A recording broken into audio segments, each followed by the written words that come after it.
Startup business is one of those sexy labels that most business leaders want to call their business at one time or another.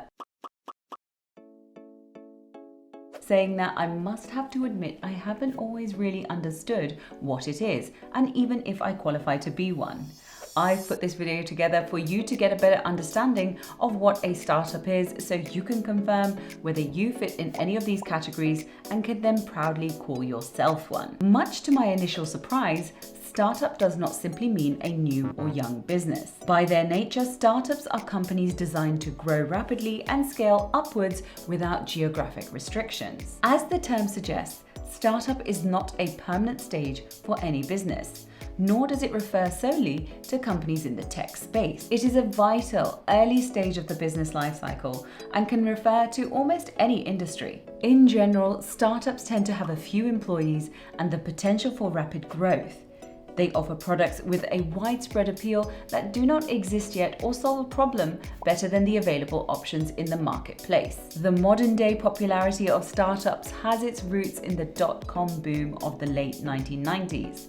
Investing in small businesses was extremely common during the rise of the internet, which is also why many people associate startups with tech firms to this day. Today, there are many businesses we know and recognize that started out as startups, such as Spotify, Dropbox, and Hootsuite. As you can see, these businesses are relevant to our lives regardless of where they are based, and they have scaled to become global juggernauts in their own right. If we were to break down the types of startups further, you would find that there are essentially 6 types. First, we have the lifestyle startups.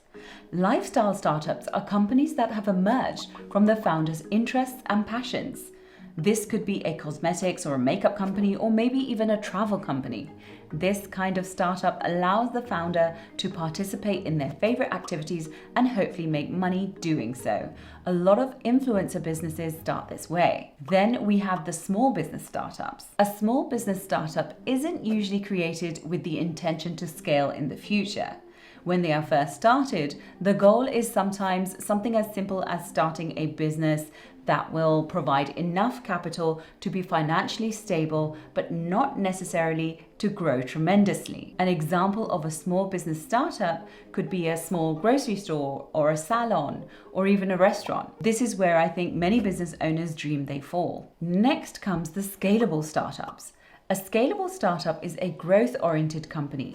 Think Silicon Valley or the New York startups. They take an idea or a concept and work to grow the business quickly and generate the highest profits in the shortest amount of time. This type of startup requires extensive market research to identify exploitable market opportunities. Facebook, Instagram, and Twitter are businesses that would fall under this category. We next have the social startups. Social startups are created to use an idea to create a positive change in the world. Their area of work can be anywhere from eco-friendly concerns to a startup trying to tackle the clean water challenge in the developing world. Unlike other types of startups though, social entrepreneurship startups are not created to gain wealth, saying that it is possible to profit from if they're not configured in a non-profit organization format. The next category of startups is the large company startups. These are startups that are created by large companies in order to introduce a new product or to reach a new audience. By its nature, these initiatives are backed by support and the capital of big business that already exists. And so it follows any new business created by a large existing company would be considered a large company startup. An example of this would be if Google invested in a new product line. Finally, we have the buyable startups. Buyable startups are companies that are built with the intention of being acquired or bought in the future. These startups are created in the hopes of being bought in early rather than growing or expanding their business. Much of the drive of this type of startup is to make a bang in the industry, ideally a disruptive one, get the attention of many, and then be purchased by an interested party, usually a competitor of some sort. An example would be Instagram being bought out by Facebook. A startup is a startup until it enters into growth and expansion stages. Although each different startup is different in nature, The most successful of the bunch all seem to have a solid vision, great product market fit, an attractive work culture to attract the brightest and smartest workforce, and a strong sense of community in the team or even customers. Putting this video together, I have been pondering the why behind the popularity of wanting to be called a startup. I think it comes from the desire to be given permission to dream big and without boundaries. Think about it. If your business was called a startup, wouldn't you feel like you were justified to have and pursue big dreams and visions? I know I would. Let's see where life takes us, hey? I'll see you in the next one.